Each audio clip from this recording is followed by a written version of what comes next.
Mais um vídeo para falar dos bastidores do Flamengo que seguem quentes. Inclusive, Boto pensa em pedir para sair do Flamengo depois do veto da contratação do Mickey Johnston, que estava encaminhado. Vocês já sabem todo o desenrolar da história. O jogador era esperado nessa terça-feira. O clube já havia trocado documentos, estava muito próximo de acontecer. E aí depois teve o veto dessa contratação. Pessoas do Flamengo alegam que o veto aconteceu por conta de uma análise dos exames médicos do atleta, mas isso não foi feito antes do Boto finalizar a contratação, fechar a contratação. Nós vamos falar sobre isso. Vamos falar também qual seria o custo desse atacante ao Flamengo salarial. Vou dar um spoilerzinho, não é alto não, tá? Eu acho que o custo era até baixo se a gente for olhar o cenário do futebol brasileiro atualmente para atacantes. E o Felipe Luiz ficou sabendo como? Também contaremos para vocês, porque o Felipe Luiz queria o jogador. Inclusive, contava com o jogador para sábado, para o jogo contra o São Paulo. Tem também o assunto Rodrigo De Paul, volante atualmente do Atlético de Madrid. Pode pintar no Flamengo? Falaremos sobre isso.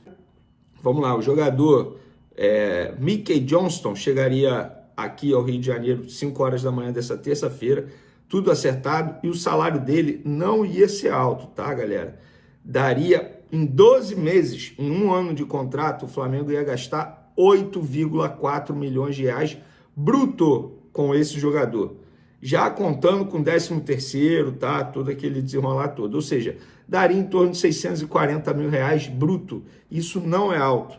É menos até do que o Juninho, atacante que chegou, foi a primeira contratação dessa gestão, menos até do que o Juninho está recebendo atualmente. Então, não seria um investimento alto para salário e até mesmo de compra. 35 milhões de reais, hoje, para um atacante de 26 anos, não é considerado um valor alto, pelo contrário.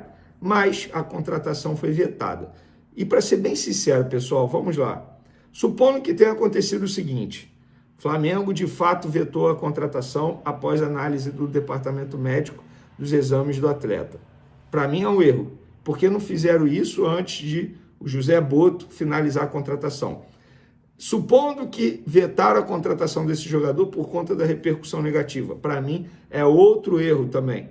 Mostra que não tem convicção. Isso para mim é pior do que você contratar o atleta e o atleta não dar certo, porque você está se baseando através de repercussão em rede social. Sou totalmente contra isso. Então, gente, está tudo errado. Independentemente do que tenha acontecido, está errado. Algo precisa melhorar. Não é normal isso. Isso não pode ser normal. E o Felipe Luiz, que chegou a conversar com o jogador por videoconferência, foi comunicado pelo próprio José Boto que o jogador não viria mais. E o Felipe Luiz ficou surpreso, porque ele esperava relacionar esse jogador já para sábado, para utilizá-lo já na ponta esquerda. Inclusive, eu vejo muita gente questionando o José Boto, e com razão, tá? Ele é o responsável por contratação, enfim, ele é o homem que o BAP, o presidente do Flamengo, colocou ali para ter essas tarefas no dia a dia do Flamengo, mas o Felipe Luiz ele também precisa ser questionado. E quando eu falo precisa ser questionado, porque ao lado do José Boto, ele também toma essas decisões. Ele tomou a decisão de não utilizar o Alcaraz, sendo que a gente sabe que é bom jogador. Ele tomou a decisão de contratar Juninho. O José Boto foi atrás do Juninho porque o Felipe Luiz indicou, sugeriu. Ele tomou a decisão de não utilizar o Vitor Hugo. Vitor Hugo está sendo cedido ao Famalicão. Ele tomou a decisão, por exemplo, de não utilizar mais o Pedro, quando ele disse em abril que era obrigação dele pensar numa equipe em prol do Pedro, e até o momento não é isso que está acontecendo. Então o Felipe Luiz ele também precisa ser questionado, tá, gente? Não é só o José Boto, não. Porque o Felipe Luiz ele toma essas decisões também. Também. E ele precisa ser questionado em relação a jogo, sim. Ah, por que eu não posso mudar minhas convicções? Tá aí, ó. O Renato muda a todo momento em mata-mata. Olha o que aconteceu. Hoje tem uma semifinal e o Fluminense está lá, semifinal de Copa do Mundo. Por quê? Porque o Renato sabe se adaptar jogo a jogo nesse tipo de competição. Ah, porque batemos de frente com a nossa convicção. Não bateu de frente. O Flamengo tomou 4 gols de um Bayern de Munique, gente. Como que eu vou falar que o Flamengo jogou bem tomando 4 gols? O Felipe Luiz também precisa ser questionado. O Boto pensa isso aí? É óbvio que pensa. Se põe no lugar dele, independentemente se era uma boa contratação ou não. E para ser bem sincero, se esse atacante irlandês tivesse sendo contratado depois de uma chegada bombástica, vou dar um exemplo aqui, Ezequiel Barco, jogador que todo torcedor do Flamengo pede. Se ele contrata o Ezequiel Barco, logo depois esse Mickey Johnson, ninguém ia falar nada do Mickey. É porque o Mickey está sendo contratado depois da saída do Gerson. Depois do Flamengo tá notoriamente com muito dinheiro em caixa. É por isso que a contratação está sendo questionada. Eu não vou entrar no mérito se era uma boa contratação ou não. Mas vamos lá. O José Boto, quando ele chegou, ele ouviu da diretoria que iria ter carta branca. E aí, de repente, passam por cima dele e vetam uma contratação, independentemente do motivo, seja repercussão ou análise do exame médico. É óbvio que eu, no lugar dele, eu também ficaria chateado, eu também pensaria em sair. Ele deve ter, sei lá, 40 anos de profissão, nunca deve ter passado por isso em lugar nenhum, mas eu avisei quando ele chegou. Falei aqui no canal, seria o maior desafio do Boto na carreira, ser dirigente do Flamengo. Aqui a pressão é muito grande e ele está percebendo isso. O Boto foi de gênio do scouting a dirigente incompetente na mesma velocidade que eu tenho de ir a um chá de bebê e desisto na hora. É isso. Fração de segundos. Pum. Agora, o Flamengo tem um jogo importante sábado contra o São Paulo. O Flamengo precisa vencer esse jogo, pensando no Campeonato Brasileiro, e também precisa fazer contratação. O Flamengo não pode deixar de contratar e tem que ser logo para o jogador chegar e se adaptar rapidamente ao estilo de jogo do Felipe Luiz.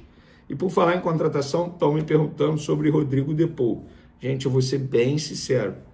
Ninguém no Flamengo me confirmou interesse, negociação por esse jogador. Inclusive, segundo o jornalista italiano Fabrício Romano, ele está muito próximo de deixar o Atlético de Madrid e ir para a Inter de Milão. E me chama atenção, tá? Porque o Rodrigo Depou é um dos melhores jogadores da posição no mundo. Joga muita bola, titular absoluto na seleção argentina. Ele tem muito mercado na Europa. Sair do Atlético de Madrid para a Inter de Milão, para a Inter Miami dos Estados Unidos, olha, isso me chama atenção. O único motivo que eu poderia tentar entender o Rodrigo Depou é porque ele é muito fã do Messi. Ele é fã de carteirinha mesmo. Ele é muito fã do Messi. O único motivo que eu ia tentar entender é o fato dele querer jogar ao lado do Messi nessa reta final de carreira do Messi. Fora isso, ele tem muito mercado no futebol europeu. Tudo bem, isso não quer dizer que ele não possa vir para o Flamengo, mas no Flamengo ninguém me confirmou essa informação. Continua o interesse do Flamengo em Carrascal, mas toda essa situação envolvendo Boto, BAP, vai sair, não vai, é óbvio que acaba atrasando um pouco a operação, uma operação já complicada. Nossa senhora, eu confesso para vocês que em determinados momentos eu penso, cara, como é que o Flamengo consegue perder para ele mesmo, gente? O Flamengo fez uma boa campanha numa Copa do Mundo de Clubes e ninguém mais fala disso. O que está acontecendo no Flamengo é um absurdo. É print vazado, é conversa de dirigente falando que venderia o Pedro por 15 milhões de euros. E se o dirigente falou isso, é porque o Felipe Luiz aprova a saída do Pedro, o que eu acho um absurdo. O problema do ataque do Flamengo hoje é não fazer gol, é não saber finalizar. Aí você vai vender o seu principal fazedor de gols, o cara que melhor sabe finalizar. Não faz o menor sentido uma situação como essa. Mas, enfim, aos trancos e barrancos, o Flamengo vai se preparando para esse duelo importante com o São Paulo, que terá um novo treinador, porque o Hernan Crespo foi regularizado no bid, estava uma confusão danada, conseguiu ser regularizado no bid, ou seja, vai ficar na beira do gramado contra o Flamengo nesse sábado, 4h30 da tarde. Beleza, galera? No Maracanã. Tamo junto, até o próximo vídeo, um abraço, fui! O atacante Wallace Ian, do Flamengo, estaria próximo de se transferir para o Wolverhampton, da Inglaterra. A informação foi publicada pelo Jornal dos Esportes nesta terça-feira. De acordo com o jornal, familiares do jogador de 20 anos já iniciaram o processo de regularização de documentos para acompanhá-lo na mudança para o futebol europeu. Os valores da negociação ainda não foram confirmados, mas rumores recentes apontam para uma possível proposta de 20 milhões de euros, cerca de 127,15 milhões. O Wallace tem contrato com o Flamengo até dezembro de 2027, e sua multa rescisória para clubes do exterior é de 40 milhões de euros, 259,3 milhões. A diretoria rubro-negra cogitava renovar o vínculo e elevar a multa antes da investida inglesa. O bom desempenho na Copa do Mundo de Clubes, com gols sobre Chelsea e Los Angeles FC, aumentou o interesse no jogador. Com 6 gols, o atacante é o quarto artilheiro do Flamengo na temporada.